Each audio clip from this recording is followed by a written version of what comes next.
Bismillahirrahmanirrahim. Assalamualaikum warahmatullahi wabarakatuh.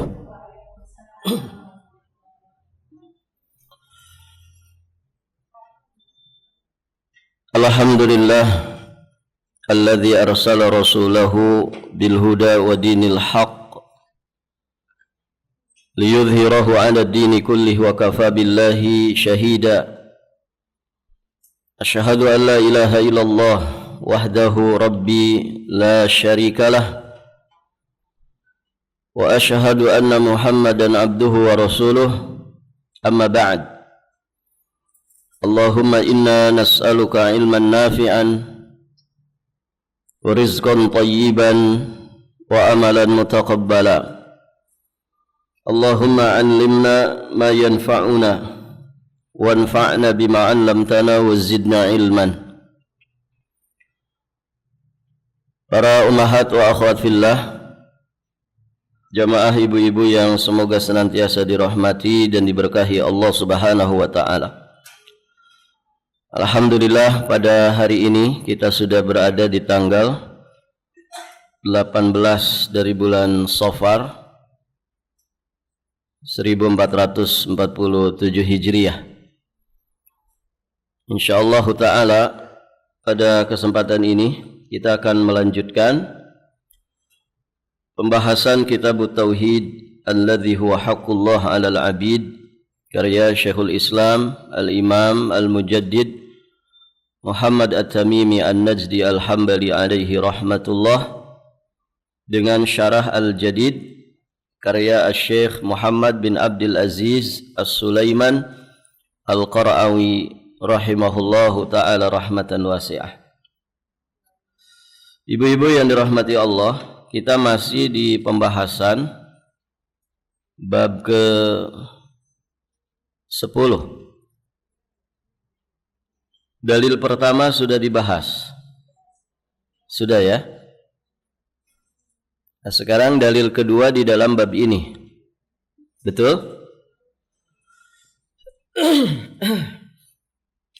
Qala al-muallif rahimahullahu ta'ala, dari Thabit bin Ad-Dhahhak radhiyallahu ta'ala anhu, beliau berkata, nadhara rajulun an yanhara ibilan bibuwanata fasa'ala an-nabiyya sallallahu alaihi wasallam faqala hal kana fiha wathanun min awthanil jahiliyyati yu'bad? Qalu la. Qala fahal kana fiha 'idun min a'yadihim? Qalu la. Faqala Rasulullah sallallahu alaihi wa alihi wasallam awfi binadhrik fa innahu la wafa'a linadhrin fi ma'siyatillah wala fima yamliku ibnu Adam. Seorang laki-laki bernazar untuk bernahar, yakni menyembelih seekor unta di satu tempat yang disebut dengan buwanah. Fasa'ala an-nabiyya sallallahu alaihi wasallam, lalu laki-laki ini bertanya kepada Nabi mengenai hal itu. Jadi saya bernazar menyembelih seekor unta di buwanah. Diceritakan ini kepada Nabi, ditanyakan kepada Nabi. Faqala, maka kemudian Nabi balik bertanya dengan beberapa pertanyaan. Kata Nabi, hal kana fiha wathanun min awthanil jahiliyati yu'bad? Kata Nabi, apakah di tempat itu pernah ada berhala dari berhala-berhala jahiliyah yang disembah?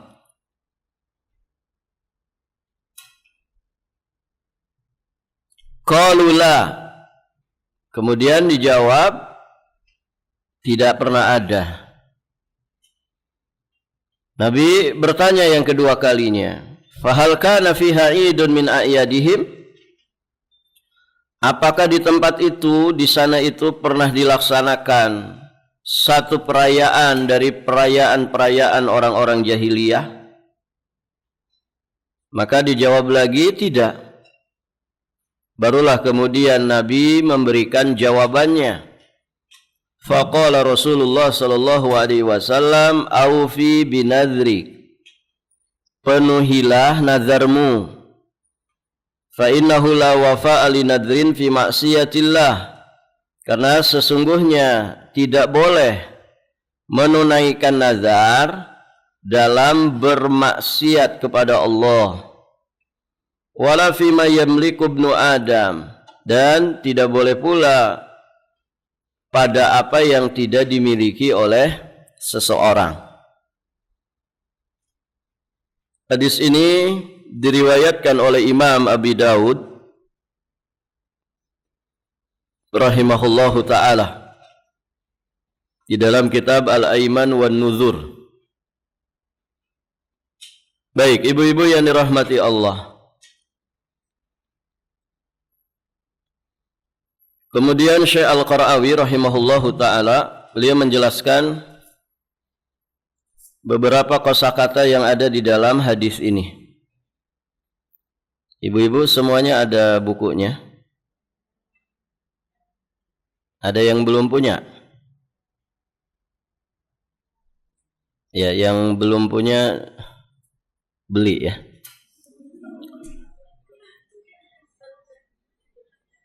Murah saja ibu ya.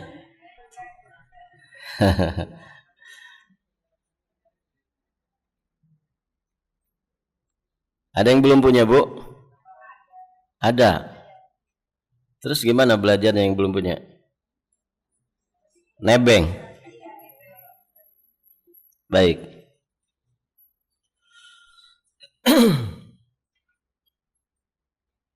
Nah, di sini dijelaskan beberapa kosakata dari hadis tersebut.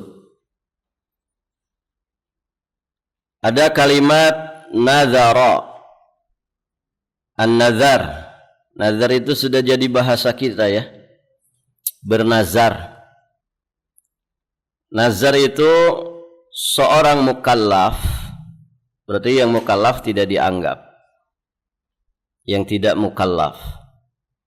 Seorang mukallaf, mukallaf itu berarti seorang yang sudah akil balik. Berarti orang gila nggak masuk di sini. Anak kecil nggak masuk di sini. Seorang mukallaf, yakni orang yang dibebani syariat, yang dia kemudian mewajibkan atas dirinya melakukan sesuatu.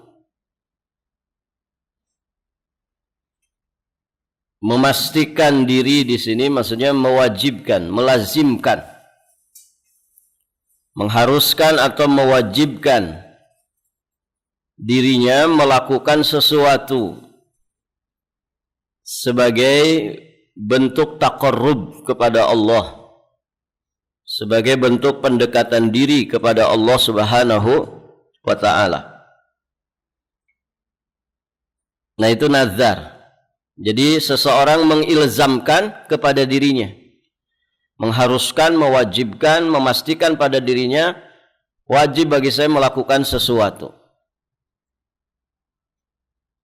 Nah, kalau dalam konteks ketauhidan, ya berarti dia bernazar melakukan satu kebaikan atau satu hal yang sifatnya mubah, yang pada asalnya sesuatu ini tidak wajib atas dirinya. Tapi karena dinazarkan, berarti dia mewajibkan atas dirinya sesuatu yang pada asalnya tidak wajib. Dan nanti di bab selanjutnya akan dibahas secara khusus terkait dengan pembahasan nazar. Baik, ibu-ibu yang dirahmati Allah. Ada kalimat an yanhara. Yanhara itu namanya nahar. Di surat Al-Kautsar, fasholli li rabbika wanhar. Nahar. Nahar itu satu istilah untuk penyembelihan unta. Jadi penyembelihan unta itu disebut dengan nahar. Adapun binatang-binatang yang lain disebut zabah. Az-zabhu. Taib. Adapun buwanah. Buwanah ini nama tempat. Satu tempat di bawah kota Mekah sebelum Yalamlam. Ada juga yang berkata bahwa dia adalah satu daerah subur di seberangnya Yanbu. Yanbu itu di mana? Lihat saja di Google Map. Gitu ya. Insya Allah muncul ya. Kalau Yalamlam itu mikot jamaah haji dari negeri Yaman. Yalamlam berarti arah selatannya kota Mekah. Arah selatan kota Mekah.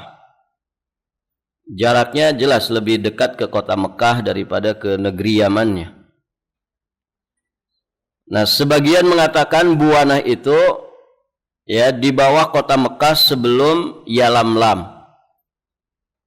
Ibu kalau umroh kemudian langsung berihram,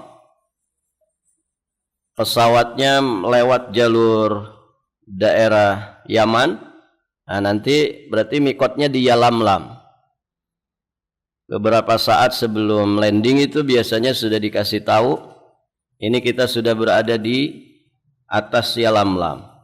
Di situ mulai bertalbiyah, berihram. Labbaik Allahumma umratan. Taib, ibu yang dirahmati Allah. Namun juga ada yang mengatakan bahwa Buwanah ini satu daerah subur di seberangnya Yanbu. Yanbu itu kalau di peta dia pesisir ya. Dia pesisir Laut Merah. Itu dari Jeddah ya, dari Jeddah itu ada jalur ya ke Yanbu langsung. Dia lebih dekat ke kota Madinah daripada ke kota Mekah. Saya hampir ke situ gitu ya, karena ada teman kerjanya di situ di Yanbu. Itu beliau kalau ke Madinah 2 jam saja. Kalau ke Madinah dari Yanbu situ, kotanya bagus, indah gitu ya, banyak tanaman-tanamannya, tempat wisatanya, karena memang banyak orang asing di situ, para pekerja, para pegawai. Taib, ibu-ibu yang dirahmati Allah. Nah, sebagian ada yang mengatakan Buwanah itu satu daerah subur di seberangnya Yanbu. Baik, ibu-ibu yang dirahmati Allah.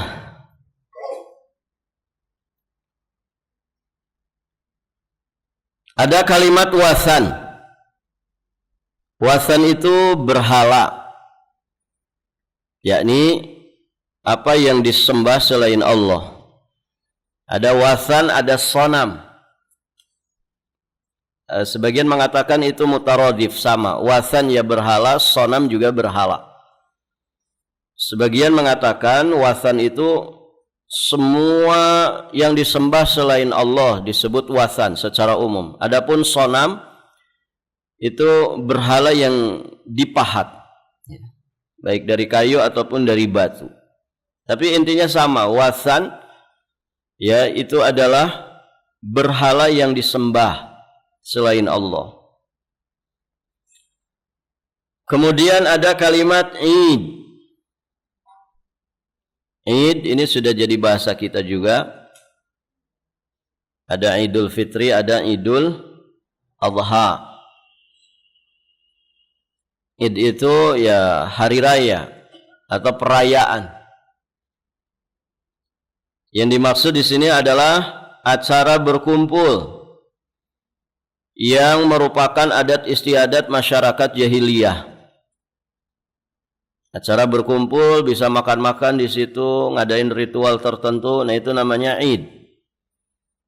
Id itu tempat atau waktu atau sesuatu yang dikunjungi secara berkala, secara rutin, kemudian mengadakan perayaan di situ. Kalau ada satu kuburan, kemudian dikunjungi di jadwal tertentu, orang pada berkumpul di situ, mengadakan ritual, mengadakan amalia-amalia tertentu. Nah ini namanya Id. Berarti orang ini menjadikan kuburan sebagai Id, tempat perayaan. Karena ditentukan waktunya, ditentukan tempatnya, dan dikunjungi secara rutin, dirayakan secara rutin. Bisa pekanan, bisa bulanan, bisa juga tahunan. Nah itu namanya Id. Kenapa 1 Syawal disebut Idul Fitri? Karena dia setiap tahun dirayakan dan berulang setiap tahun di tanggal yang sama, ya, di waktu yang sama. Kenapa Idul Adha dikatakan Idul Adha? Karena dirayakan setiap setahun sekali. Nah, perayaan itu ada yang dibolehkan, ada yang tidak. Nah, dalam Islam perayaan itu 2 dalam 1 tahun.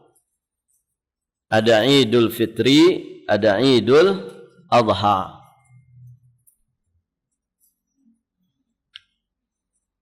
Kemudian syarah secara mujmal, penjelasan hadis secara global.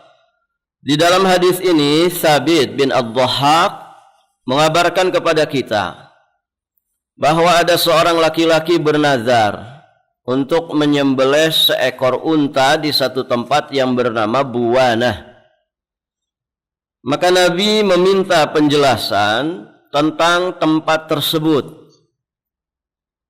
Apakah di sana pernah ada berhala yang disembah oleh orang-orang jahiliyah? Atau apakah di sana pernah dilakukan satu perayaan jahiliyah?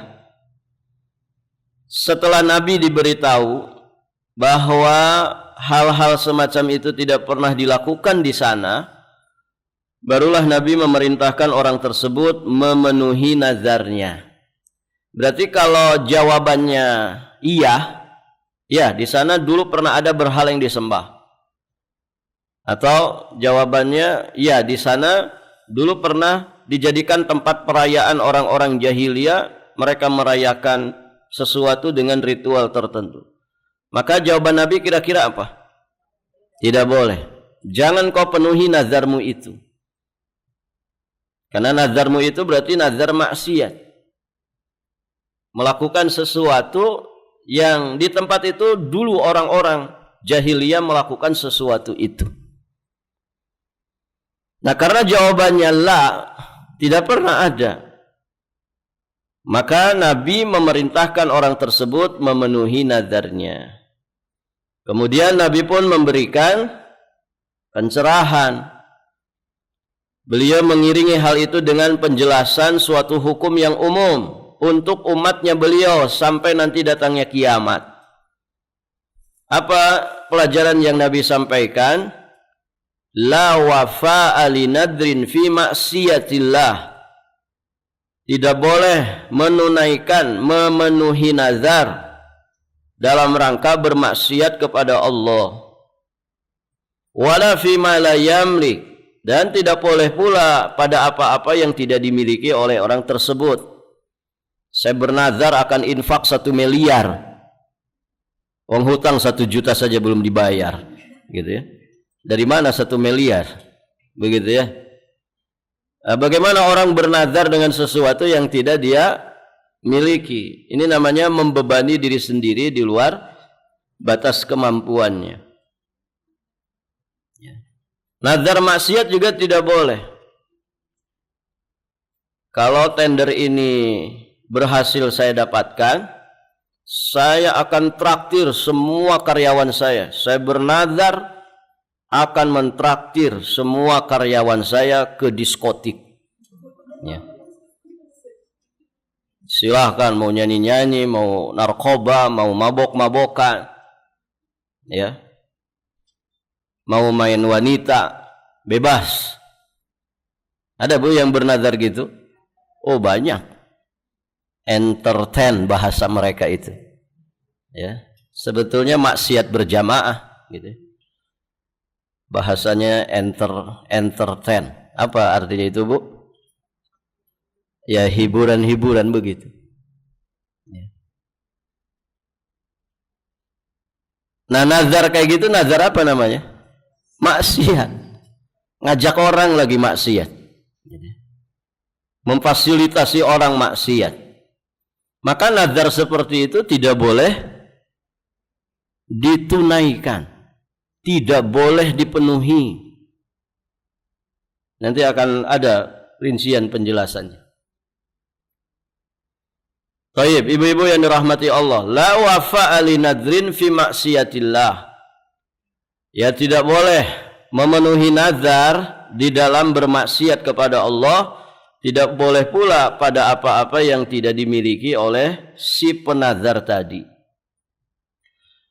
Kemudian fawaid yang bisa kita dapatkan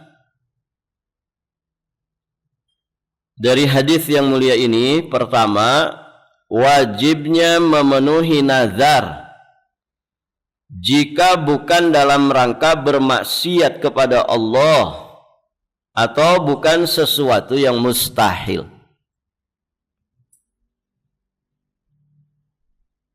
Jadi kalau nazarnya maksiat tidak boleh, kalau nazarnya sesuatu yang mustahil juga tidak boleh. Kalau saya diangkat oleh Allah jadi nabi dan rasul, saya bernazar akan ini dan itu. Ini kan mustahil. Mustahil. Taib, ibu yang dirahmati Allah. Pelajaran kedua, disyariatkan seorang mufti pemberi fatwa untuk meminta perincian masalah sebelum memberi fatwa. Jadi kalau seseorang ditanya tentang satu masalah, maka untuk bisa mendapatkan jawaban, dia kan mesti mendapatkan informasi yang lengkap. Begitu ya. Ya apalagi seorang mufti pemberi fatwa, maka dia mentafsil dulu, meminta rincian, penjelasan, kelengkapan informasi, sehingga jawaban yang disampaikan itu adalah jawaban yang benar, jawaban yang tepat, jawaban yang bijak. Baik, ibu-ibu yang dirahmati Allah. Berikutnya, diharamkan melakukan ketaatan di tempat orang-orang melakukan maksiat kepada Allah. Apalagi maksiatnya berupa kesyirikan. Itu ya. Nah, ini tentu dalam rangka mengagungkan syariat Allah Subhanahu wa ta'ala. Di dalil pertama kita sudah membahas Masjid Dirar. Ya kan, masjid yang dibangun asasnya karena kejahatan, kebatilan dan kebencian kepada kaum muslimin. Maka jangan sholat di situ. Karena masjid itu dibangun di atas asas kejahatan. Allah memerintahkan supaya jangan sholat di situ. Masjid Quba lebih layak untuk dijadikan tempat ruku dan sujud.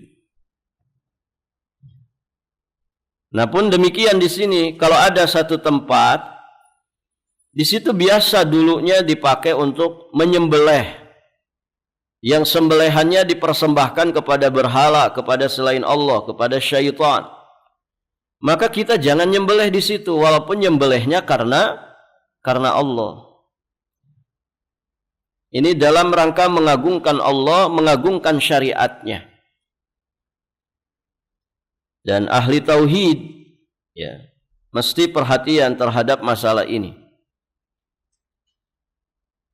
Berikutnya, haramnya memenuhi nazar jika merupakan kemaksiatan dan harus diganti dengan kafarat sumpah.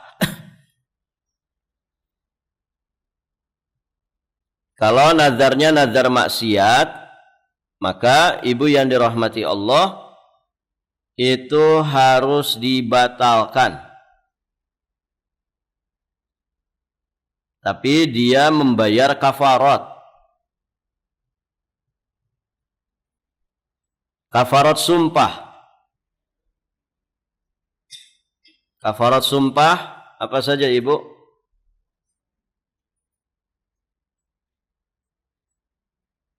Ada di surat Al-Maidah ayat 89. Al-Maidah ayat 89. Nanti ada pembahasan tersendiri ya. La yu'akhidhukumullah billagwi fi aimanikum. Allah tidak menghukum kamu disebabkan sumpah-sumpahmu yang tidak dimaksudkan. Tidak dimaksudkan untuk bersumpah. Walakin akan tetapi yu'akhidhukum, Allah menghukum kalian bima aqadtumul aiman, disebabkan sumpah-sumpah yang disengaja. Nazar itu kan ada sumpahnya di dalamnya. Begitu ya. Maka kafarat nazar itu kafarat sumpah. Apa kafarat sumpah? Ketika terjadi pembatalan.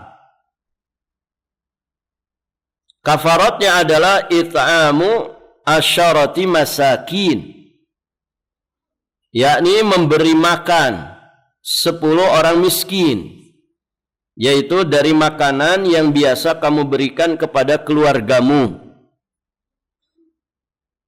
Jangan pakai beras raskin. Kalau ibu biasanya pakai beras yang premium atau beras super, gitu ya, beras Cianjur. Berikan makanan ke 10 orang miskin sebagaimana makanan yang biasa diberikan ke keluarga. Ya, biasanya memberi apa ke keluarga? Nah, itu yang dipakai untuk memberi makan 10 orang miskin.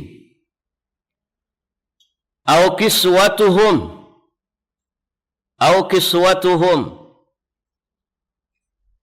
atau memberi pakaian kepada mereka. Memberi pakaian kepada 10 orang miskin. Au tahriru raqabah, atau tahriru raqabah, memerdekakan seorang budak. Faman lam yajid, barang siapa yang tidak sanggup melakukan yang demikian itu, maka fasiyamu thalathati ayyam, berpuasalah 3 hari berturut-turut. Jadi kalau yang tadi itu tidak bisa, maka ibu yang dirahmati Allah puasa 3 hari berturut-turut. Demikian itu adalah kafarat sumpah-sumpahmu bila kamu bersumpah dan kamu melanggarnya. Dan wahfadhu aimanakum, jagalah sumpah-sumpah itu. Baik, ibu-ibu yang dirahmati Allah. Nah, itu kafarat sumpah. Jadi kalau sudah tahu sumpahnya nazarnya nazar maksiat, tidak boleh ditunaikan.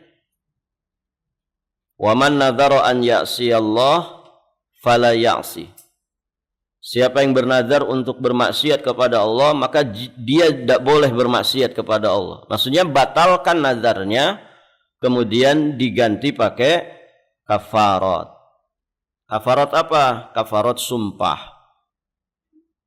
Baik. Kemudian nazar itu tidak terjadi pada apa-apa yang tidak dimiliki oleh seseorang. Ya jelas tadi ya, nazar yang tidak dimiliki oleh seseorang. Kemudian dibolehkan di sini menentukan tempat atau waktu untuk bernazar. Ya.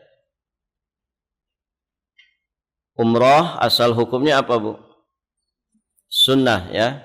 Umrah kedua dan seterusnya. Sebagian ulama mengatakan bahkan umroh pertama itu hukumnya sunnah. Baik, tapi dinazarkan oleh seseorang. Saya bernazar karena Allah, bulan Desember nanti musim dingin saya akan berumroh. Baik. Dia nentukan Desember. Ya, bulan Desember. Boleh bernazar menentukan waktu? Boleh. Ditentukan juga tempatnya, jelas ya. Kalau orang berumroh berarti ke tanah suci Mekah. Nah, kalau di sini kan bernazar di Buana. Ya, bernazar di Buana, berarti ada tempat yang ditentukan. Baik, ibu-ibu yang dirahmati Allah. Berikutnya, hubungan hadis ini dengan judul bab. Judul babnya apa? Tidak boleh menyembelih hewan untuk Allah di tempat yang pernah digunakan menyembelih hewan untuk selain Allah.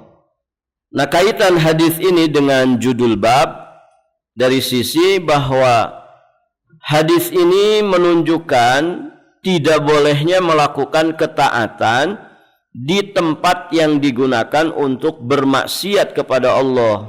Termasuk ketaatan adalah menyembelih hewan di tempat yang pernah dilakukan penyembelihan untuk selain Allah. Kemudian hubungan hadis dengan pembahasan tauhid. Hadis ini menunjukkan haramnya melakukan segala sesuatu yang akhirnya akan menyeret kepada kesyirikan. Dulu di situ biasa orang berbuat syirik.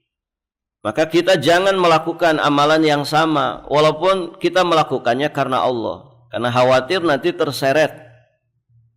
Ya, karena lumrahnya di situ sembelihan itu misalkan karena selain Allah. Dan ibu, tempat-tempat syirik, tempat-tempat maksiat,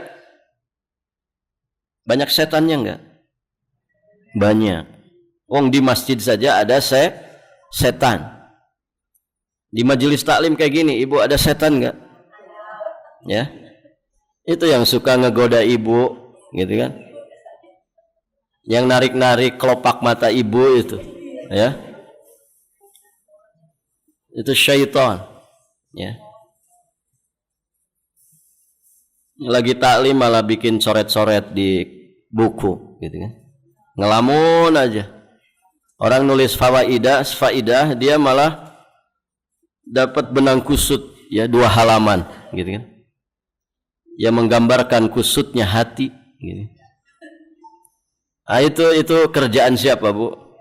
Syaitan. Nggak usah didengerin ustadznya, biarin saja dia ngomong sendiri, gitu. Ah, itu setan.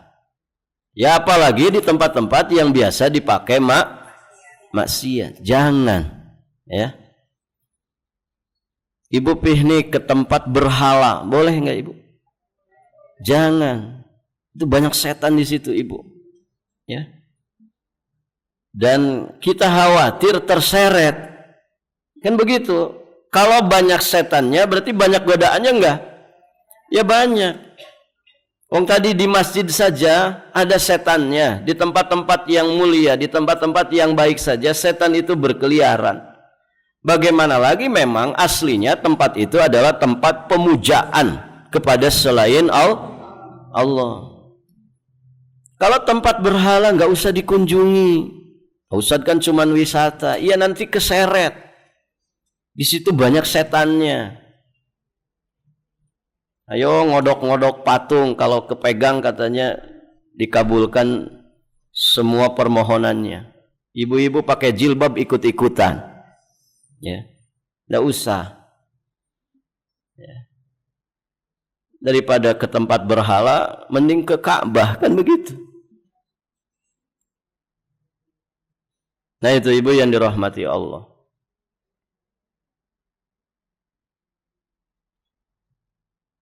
Kemudian di sini ada catatan penting.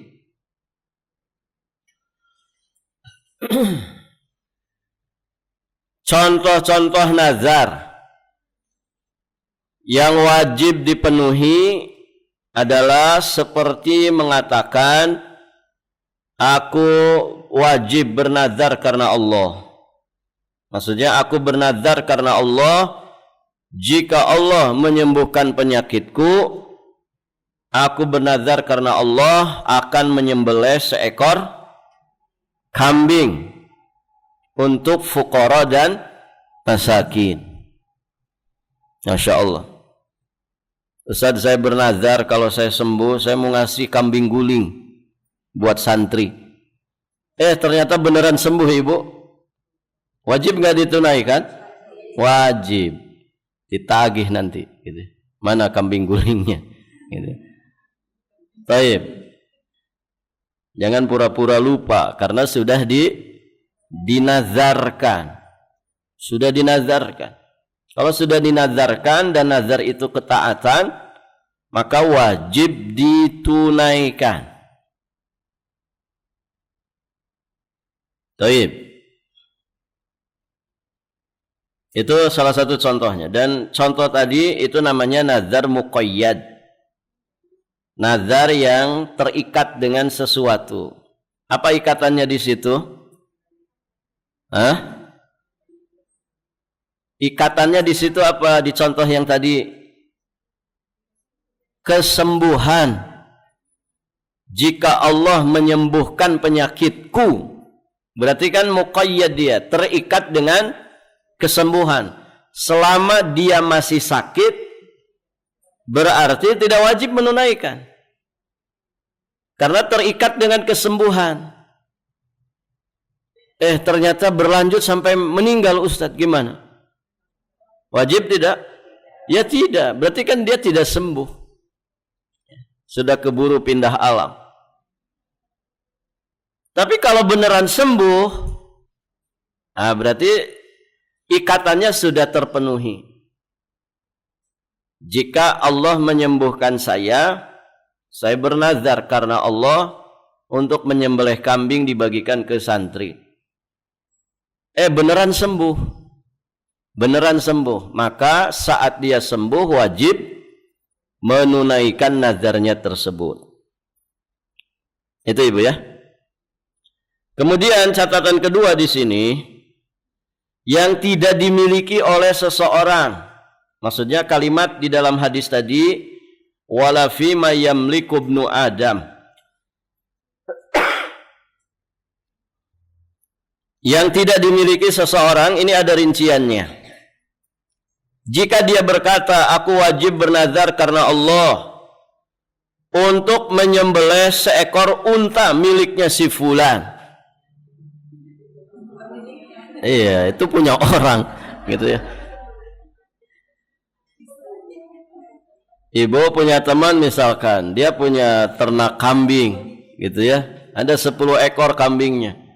Tiba-tiba ibu bernazar, kalau saya sembuh saya bernazar karena Allah akan nyembelih kambing si fulan yang paling gede untuk dibagi-bagikan. Ya. Itu kambingnya punya orang, bukan punya dia. Tidak boleh. Apabila dia berkata, aku wajib bernazar karena Allah untuk menyembelih seekor unta, yang ketika dia mengucapkan nazarnya tersebut, dia belum menemukan dan belum memiliki uang untuk membeli, maka tanggung jawabnya tetap pada dirinya sampai dia mendapatkan atau mampu membelinya. Ya, makanya kalau mau bernazar itu lihat-lihat dulu kemampuan. Ya. Lihat dulu kemampuan. Kalau memang dia tidak memiliki sesuatu, ya jangan dinazarkan dengan sesuatu yang tidak dia miliki, atau sesuatu yang mustahil dia dapatkan. Ya ibu,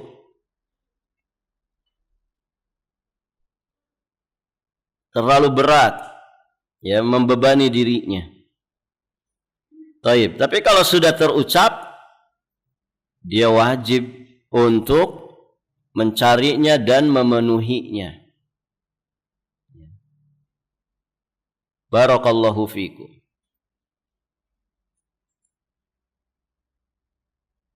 Makanya nanti di bab berikutnya, di bab tentang nazar,